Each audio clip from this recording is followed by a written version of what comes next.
Good morning.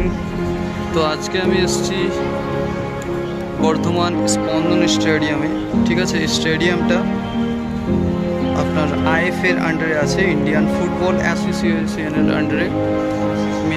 ওইখান থেকে direct connect আছে। এখানে অনেক বাচ্চারাই ভালো করে প্র্যাকটিস করে, ভালো কোচের মাধ্যমে প্র্যাকটিস করে হয়তো ভালো একটা জায়গা তৈরি করে বা ভালো জায়গায় পরবর্তী সময় খেলে। এখানে অনেক মেয়েরা আছে, ছোটো ছোটো মেয়েরা এবং ছোটো ছোটো বাচ্চারা ভালো প্রতিভা নিয়ে এখানে জাস্ট প্র্যাকটিস স্টার্ট করে।